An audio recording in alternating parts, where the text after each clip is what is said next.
السلام علیکہ یا رسول اللہ، الصلاۃ والسلام علیکہ یا نبی اللہ، الصلاۃ والسلام علیکہ یا حبیب اللہ وعلی آلک و اصحابک یا نور اللہ صلی اللہ تعالیٰ علیہ وسلم۔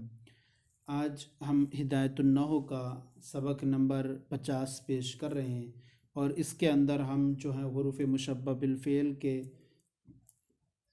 کاننا کے بعد سے ساری تفصیلات، کاننا، لاکنہ، لیتا، لعلہ، ان سب کی تفصیلات اس کے اندر پیش کریں گے۔ اس سے پہلے سبق میں ہم نے انا اور انا کی پوری تفصیل پیش کی تھی۔ آج کے سبق میں پڑھتے ہیں وَكَأَنَّا لِلتَّشْبِيهِ، کأنّا تشبیہ کے لیے آتا ہے، جیسے کأنّا زیدن الاسد، گویا کہ زید شیر ہے۔ یہاں اصل عبارت تھی زیدن کل اسدی، یعنی اصل عبارت تھی کانا زیدن کل اسدی، تو یہاں پر انا زیدن کل اسد، اس طرح کی عبارت تھی۔ جو ہے کاف حرف جر تھا، وہ مؤخر تھا، اس کو مقدم کر دیا گیا اور اس پر لے کر آیا، تو اصل عبارت اصل میں تھا یہ کائنہ، تو انا پڑھا جانا چاہیے تھا اس کو، لیکن جب کاف حرف جر جو مؤخر تھا اس کو مقدم کر دیا گیا تو انا پڑھا جائے گا، تو لفظ کے اعتبار سے یہ انا پڑھا جائے گا، اگرچہ جو ہے یہ انا ہی ہے، کیونکہ حرف جر جب اس سے پہلے مقدم ہو جائے تو وہ انا پڑھا جاتا ہے۔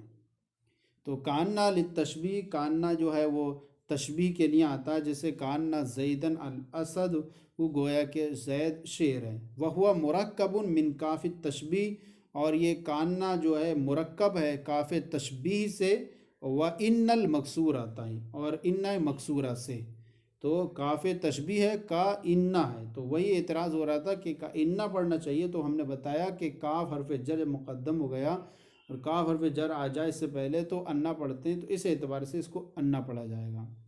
وَإِنَّمَا فُتِحَتْ لِتَقَدُّمِ الْكَافِ عَلَيْهَا، اور کہتے ہیں کہ انا سے انا کو فتح اس لیے دیا گیا لِتَقَدُّمِ الْكَافِ عَلَيْهَا، کہ اس پر جو ہے وہ کاف کے مقدم ہونے کی وجہ سے اصل عبارت بنائیں گے تو یوں بنے گی ان زیدن کل اسد، کل اسد، تو یہاں عبارت بنے گی، تو کاف کو جو مؤخر تھا وہ مقدم کر دیا تو کا انا پڑھا گیا۔ اب کہتے ہیں کاننا میں بھی کبھی تخفیف کی جاتی ہے اور کبھی تخفیف کر دیا گی، تو اسی صورت میں یہ ملغا عن العمل ہو جائے گا، یعنی اس کا عمل باطل ہو جائے گا۔ وقت تخفف فاحتلغا، اور کبھی اس میں تخفیف کر دی جاتی ہے تو یہ ملغا ہو جاتا ہے، یعنی عمل اس کا باطل ہو جاتا ہے، جیسے کأن زیدن اسدن، یہاں دیکھیں عمل باطل ہو گیا، زیدن بھی مرفوع ہے اور اسدن بھی مرفوع ہے۔ اب اس کے بعد لاکنہ کے بارے میں فرما رہے ہیں، لاکنہ کس لیے آتا ہے؟ لاکنہ اصل میں استدراک کے لیے آتا ہے، اور استدراک کا مطلب یہ ہوتا ہے کہ کلام سابق سے پیدا ہونے والے وہم کو دور کرنا ہوتا ہے، یعنی ایسے دو کلاموں کے درمیان میں آتا ہے جو معنی کے اعتبار سے نفی اور اس بات میں متغیر ہوں، جیسے کہ مثال کے طور پر لاکنہ الاستدراک، لاکنہ استدراک کے لیے آتا ہے وَيَتَوَسَّطُ بَيْنَ كَلَامَيْنِ مُتَغَايِرَيْنِ فِي الْمَعْنَى، لاکنہ ایسے دو کلاموں کے درمیان میں آتا ہے جو معنی کے اعتبار سے متغیر ہوں، دونوں ایک دوسرے کے مخالف ہوں، جیسے ما جاءنی القوم لیکن عمرا جاء، میرے پاس قوم نہیں آئی لیکن عمر آیا۔ دیکھیے پہلا والا کلام جو ہے وہ منفی ہے اور دوسرا کلام جو ہے وہ مثبت ہے، اور دو جملوں کے درمیان میں آیا، پہلا ما جاءنی القوم ایک جملہ ہے، اور جاء عمرا جاء یہ دوسرا جملہ جس کے درمیان لاکن نہ آیا، اور دونوں متغیر ہیں، پہلا جو منفی ہے دوسرا مثبت ہے۔ اسی طرح یہ مفہوم کے اعتبار سے دونوں متغیر ہوں، یعنی کہہ سکتے ہیں کہ یا لفظ کے اعتبار سے متغیر ہوں یا نہ ہوں۔ اب جیسے کہ مثال کے طور پر یہ غاب زید لیکن بکرن حاضر، زید غائب ہے لیکن بکر لیکن نہ لیکن بکر حاضر ہے، یہاں دیکھیے ایک کے غائب ہونے کو بتانا ہے، دوسرے کے حاضر ہونے کو، درمیان میں لیکن نہ آ گیا۔ اب لاکنہ میں بھی کبھی تخفیف کی جاتی ہے تو یہ بھی ملغا ہو جاتا ہے، وَيَجُوزُ مَعَ الْوَاوُ، اور کبھی لاکنہ کے ساتھ بھی واو جائز ہوتا ہے، جیسے قام زید ولیکن عمرا قائد، زید کھڑا ہوا لیکن عمر بیٹھا، یہاں دیکھیے لاکنہ کے ساتھ واو آ گیا۔ وقت تخفف، اور کبھی جو ہے لاکنہ میں بھی تخفیف کر دی جاتی ہے، فتلغا تو یہ بھی جو ہے ملغا عن العمل ہو جاتا ہے، اور اس صورت میں جو اس کے بعد واقع ہونے والا وہ اسم مرفوع ہوتا ہے.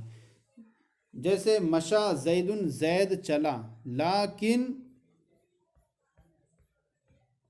بکرن عندنا، لیکن بکر ہمارے پاس ہے. یہاں دیکھیے بکرن ہو گیا جس کی وجہ سے لاکن ہو گیا، تو لاکن نے اس میں عمل کرنا چھوڑ دیا، ورنہ اگر عمل کرتا تو بکرن ہوتا جو اس کا اسم ہونے کی بنیاد پر منصوب ہوتا.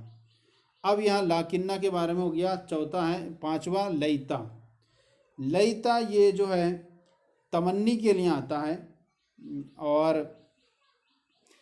لیتا ویا للتمنی، اور لیتا یہ تمنی کے لیے آتا ہے. جیسے لیتا ہندن اندنا، کاش ہندا ہمارے پاس ہوتی، یا لیت الشباب یعود، کاش جوانی لوٹ آتی. لیت ہندن اندنا، کاش ہندا ہمارے پاس ہوتی. اب وَأَجَازَ الْفَرَّ لیت زیدن قائما، اور فرا نے جو ہے وہ لیتا زیدن قائمن بھی جائز قرار دیا ہے، لیتا زیدن قائمن بھی جائز قرار دیا ہے. یعنی امام فرا کے نزدیک لیتا جو ہے دونوں اسموں کو نسب دیتا اپنے بعد آنے والے اسموں کو، اور لیتا اتمنا کے معنی میں ہوگا. اب اس کے بعد جب اتمنا فعل ہو جائے گا، اس کے اندر فاعل ہو جائے گا، تو بعد والے دونوں اسم ہوں گے وہ مفعولیت کی بنا پر منصوب کہلائیں گے. اسی لیے فرا نے وجاز الفرا لیتا زیدن قائمن، اور فرا نے لیتا زیدن قائمن جائز قرار دیا بمعنی اتمنا. لیتا و اتمنا کے معنی میں دیا ہے، اب اتمنا ہو جائے گا، یہ زیدن قائمن دونوں مفعول ہونے کی بنیاد پر منصوب ہو جائیں گے. اب اس کے بعد ہے لعل. لعل للترجی، لعل یہ ترجی کے لیے آتا ہے. جیسے شاعر کا قول ترجی کے لیے آتا ہے، یعنی امید کے لیے آتا ہے. جیسے لعل للترجی، جیسے لعل ترجی کے لیے آتا ہے، اور اس پر دلیل یہ ہے کہ شاعر کا قول ہے احب الصالحین ولست منہم لعل اللہ یرزقنی صلاحا. احب الصالحین، میں نیک لوگوں سے محبت کرتا ہوں، میں نیک لوگوں سے محبت کرتا ہوں حالانکہ میں ان میں سے نہیں ہوں. لعل اللہ یرزقنی صلاحا، شاید کہ اللہ تعالیٰ مجھے نیک بننے کا توفیق عطا فرما دے، مجھے توفیق عطا فرما دے. یہاں پر جو ہے لعل یہ داخل ہوا ہے، اور لعل یرزقنی صلاحا، تو یہاں پر محل شاہ لعل جو ہے ترجی کے لیے ہے کہ توقع اور امید ہے. دوسری بات یہ ہے کہ ترجی اور تمنی جو ہے، ترجی اور تمنی میں جو فرق ہوا کرتا ہے وہ ایک طرح سے یہ فرق ہوا کرتا ہے کہ تمنی ہر شے کی ہو سکتی ہے، چاہے وہ ممکن ہو یا محال ہو، اور ترجی صرف اس شے کی ہو سکتی ہے جس کا ہونا ممکن ہو. لہٰذا لعل اللہ شبابہ، لعل الشباب یعود نہیں کہہ سکتے کیونکہ جوانی کے لوٹنے کی امید نہیں، لیکن لیت الشبابہ یعود کہہ سکتے ہیں کیونکہ تمنی جو ہے ناممکن چیز کی بھی ہو سکتی ہے. اب اس کے بعد آ رہا ہے کہ لعل جو ہے یہ اپنے ما بعد کو جر بھی دیتا ہے. بعض لوگوں نے کہا کہ حروف جارہ میں سے جو ہے لعل کو حروف جارہ میں سے بنایا ہے بعض لوگوں نے، اور کہا اپنے بعد والے اسم کو جر دیتا ہے. وَشَذَّ الْجَرُّ بِهَا، اور جر دینا شاذ ہے اس کے ذریعے، یعنی یوں کہیں گے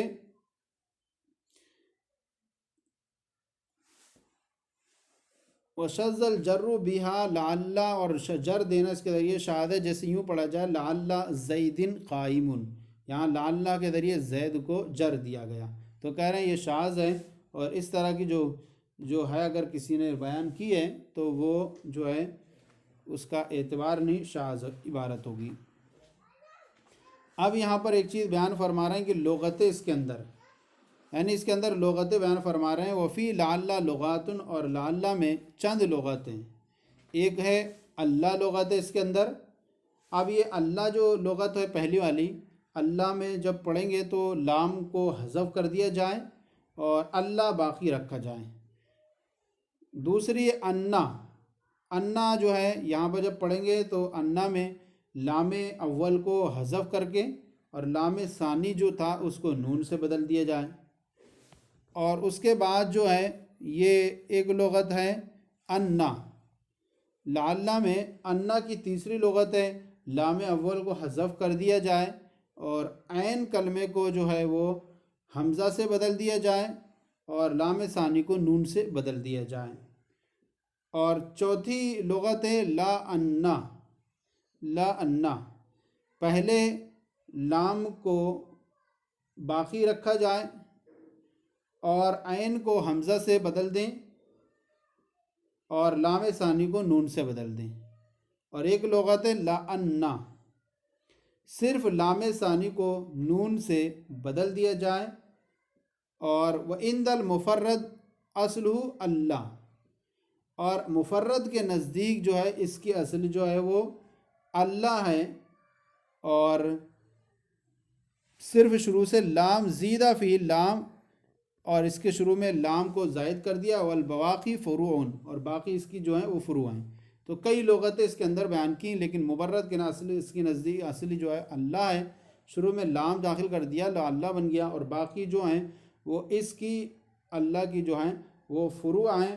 لیکن سب سے مشہور جو لغت ہے جمہور کے نزدیک وہ سب سے زیادہ مشہور لا اللہ ہی لغت ہے۔ تو یہ جو ہمارا حروف مشبہ بالفعل کا بیان تھا، ہم نے تفصیل کے ساتھ آپ کی خدمت پیش کیا۔